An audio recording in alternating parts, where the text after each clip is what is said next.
there's a true cold start, because literally I have not started my car in like about, what, 3 to 4 days? Because I've been out in Vegas. Nevertheless, what are we doing today? Oh yeah, let me show you guys what we got going on today. Oh man, I got spider web, like a legit full spider web right here. What's up with my guy? Oh yeah, he gotta go.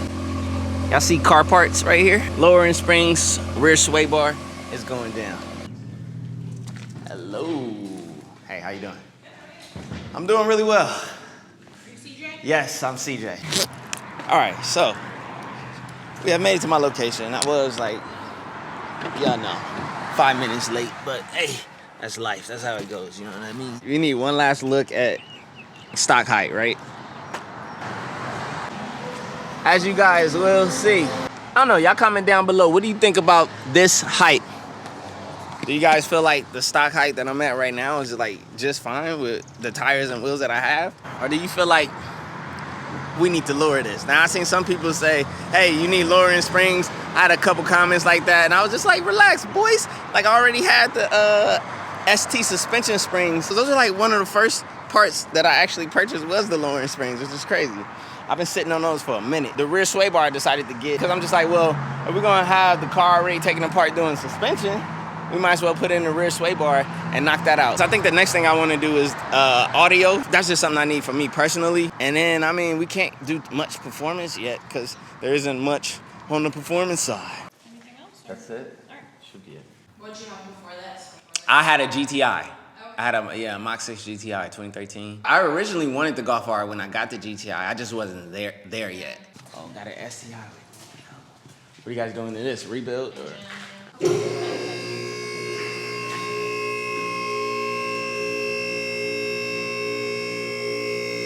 I was almost in the WRX STI. I was shopping one like 2 years ago. And then I was like, oh, I'm gonna wait for the new platform. And then the new platform came and I didn't like the new platform. There you go.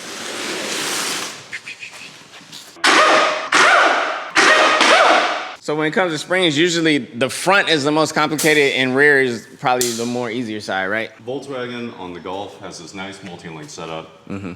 We have a whole bunch of different arms. You have the weight of the vehicle being supported by the spring on a lower control arm with a separate strut body. It makes it fairly easy to service. Gotcha. Whereas in the front, you have kind of a classic McPherson setup where you have a strut body with a spring attached to it supporting the weight of the vehicle. So this is essentially the entire load-bearing member. And then a singular lower control arm. Right. And the knuckle. So they're less pieces, but honestly, it's more work to take apart.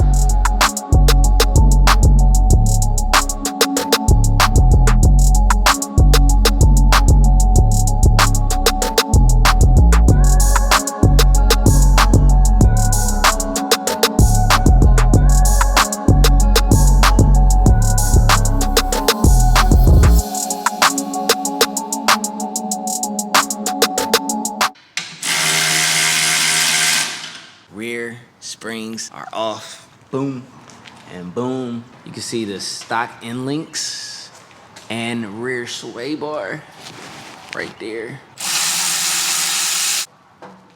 So when you picked up this car, was your first thought just going straight to what am I gonna do with it? I picked this car up and I'm like, you know, I want to do content, right? You know, first people to get out here and just like do some things to it. Definitely a little increase in beefiness there. And the collar's built into it so it doesn't move around. The main difference between going softer and harder is just spring rate. Mm-hmm. So you're effectively shortening the lever on the spring by moving the end link closer in, which means that the amount of force that you're able to put on it is a little bit less. So it goes from stiffer, which means there's going to be even less roll side to side, or a little bit softer, which be a little bit more supple. Anytime that you have one wheel moving up Right. or the other wheel moving down, it's still going to twist that bar and you're still going to have that stiffness apply. So like even just like driving over a bump in the road, Gotcha. it's still going to push that sway bar, so you're still going to have all that stiffness happening. You're feeling that pothole or whatever that much more. Absolutely. Exactly. I like quick cars that work. It's just, in my opinion, it's really more often than not stock cars that work better for me.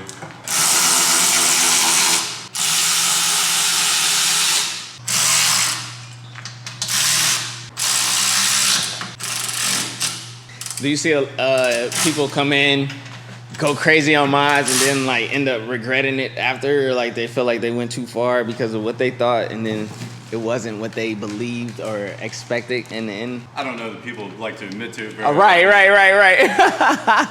is going to be pretty challenging to change height once it's installed. 'Cause this is actually going to become the upper spring seat. Okay. So it's going to be tough All the way in there, huh? Especially living in the city, driving like stop sign to stop sign. Sometimes you'll see people and it's like, you just went through 3 stop signs and you never looked up. Crazy. You never looked up. Crazy.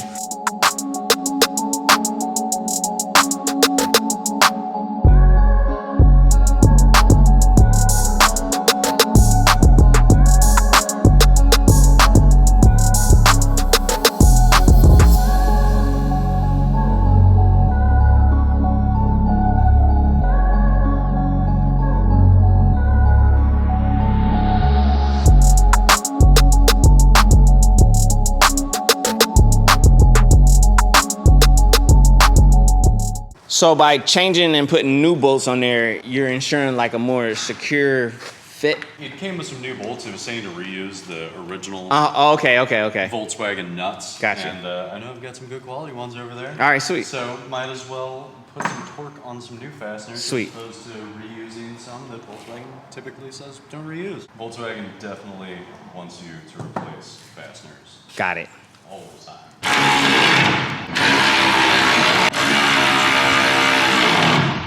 Time to see what the front has in store for you, huh? Mm-hmm. You know, there's no service information really out for these yet. So it's like, let's see what we're gonna get.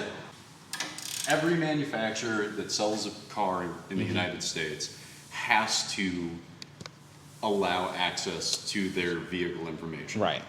Typically, you have to pay for that. Mm-hmm. And most manufacturers, it's not inexpensive.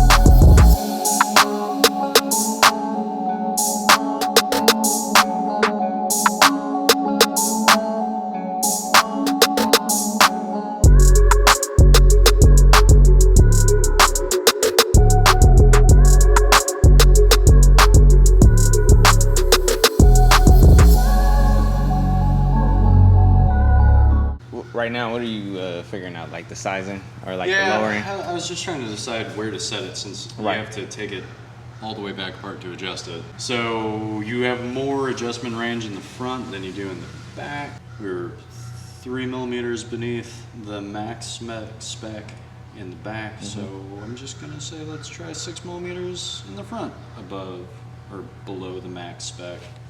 And hopefully it sits fairly level. All right. And this is what we were talking about, the math on our front. Yeah, I've never lowered a car. I'm not sure like how to really convert the millimeters to visual and how it goes. Obviously we want, you know, as leveled of a ride as we can get. And as he said, you have to make these adjustments on the front now because otherwise you have to take the entire, you know, assembly apart. So, man, he did some math. We'll see where the math lands us. As he said, at worst case scenario, a little slight front tilt, but we'll see. Well, it's having us replace, this is the upper spring mount, but it's also the bearing that the strut turns on as you turn the wheels back and forth. And just seeing how they're having us transfer some of these original parts back over so that they continue to work. And it looks like they've actually got it set up so it should work. So it's saying transfer the original bellows boot over, and it's like, well, how is that going to stay in there? The mechanism that was holding it before isn't there. They built something in there so that you can do that. It's actually, I like that a lot. These springs are turning out so far so good. Yeah, it's been a pretty quality kit so far.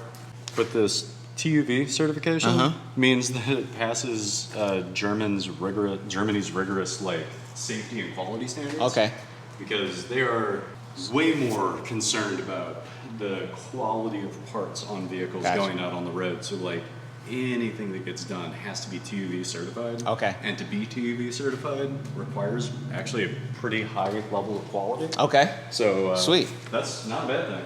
There's nothing like the feeling that you're saving money, and then you get done and realize you got to pay twice as much as you got to do it a second time. Exactly. That's like my motto. A lot of times it's better to just go ahead and pay the premium up front so you don't pay it later. That's actually really comforting and good to know that these ST suspension springs, like I said, these are way more expensive in comparison to like the typical that I see most Mach 8 owners grabbing. Like they're just grabbing like the Racing Line or the Neuspeeds, which are all great quality products, but they're a lot cheaper of an option, and also they're not compatible with the current DCC suspension, which these are, which is the biggest reason why I chose to go with them, because I'm able to maintain the DCC, you know, if I so choose to use it or need it. Although I'm normally in race mode, a little more stiffer.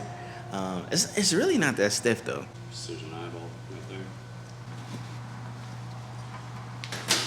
Everything's good. Sweet.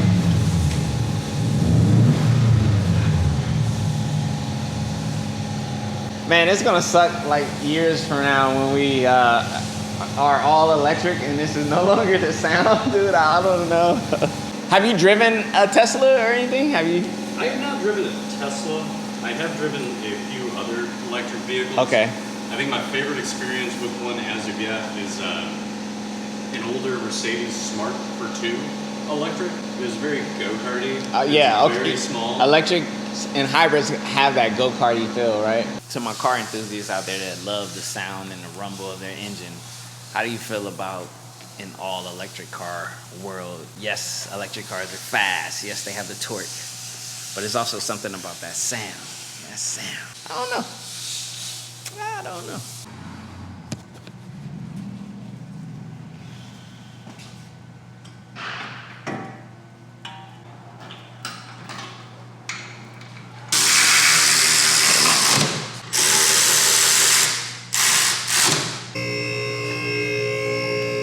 Because coilovers are not, it's not a cheap game. It's not a cheap game. Yeah. And like the other thing about coilovers that you end up bringing into the mix is the strut top on your vehicle has a pretty thick, large rubber insulator built into it. Yeah. Most of the time with a coilover, you have a spherical bearing on top. There's no give there whatsoever, which is good if you're in a situation where you're trying to eliminate as much flex as possible. Right. But if you're in any way trying to still keep creature comforts, then you've got to take all of that secondary dampening that's doing and apply it into the actual functioning of the dampener itself. Right. So now, you have that secondary dampening that the rubber's providing, but now you have to have valving to work in a high speed and low speed environment to try and keep that same level of like finite suppleness. Yeah. Where just a couple of millimeters of flex in a rubber strut top body can give you that. So it's trade-offs. Right. It's like, it's what direction are you trying to perform in? Are you trying to be comfortable? Are you trying to track it? Yeah. And you got to weigh those options.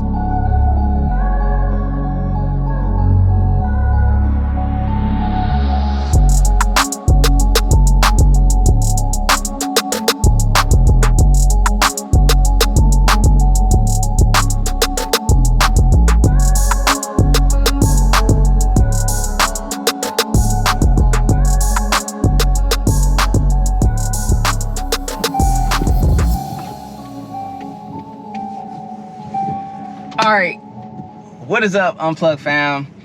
I literally need to go home. I need to wash my car. Like, my car is filthy. I know it's raining. I'm probably gonna look like a weirdo for washing my car in the rain, but I have to wash this car. This car's just been sitting since I got a ceramic coat. I wanna see what that ceramic coat do. So, no matter how people look at me or judge me for washing my car in the rain, I'm going to wash my car in the rain. Today turned out to be a success. At first, it was looking a little rocky with the rear because it wasn't dropping. That's because the parking brake engaged. So once we got the parking brake to disengage, it just came down, and the back is looking beautiful. The front, we're waiting on to settle a little bit more to see where we end up. And if it doesn't, like, you know, fully settle where I need to have it, then we're gonna readjust it. So I already set an appointment for June just in case. But we'll see how it goes though. We'll see how everything is. All in all, man, Zach was super informative. I know you guys learned something, unless you don't know it all, but I learned a lot. I don't know everything when it comes to this car stuff, and I'm cool with that. And that's my whole point of this journey, just learning as I go. Like, you know, not everyone has the opportunity to work on and mod vehicles and stuff like that. Or, you know, not everyone will. So, you know, it is what it is. As you can see, the back has a very aggressive lowering. Now when it comes to the front, it's not as aggressive. And I'm probably gonna go back at the end of June so that way I can get this more aggressively lowered. So that way it kind of matches the rear. Yeah, we definitely gonna have to do that. I went from LA to the A on the run, you can tell where I stay.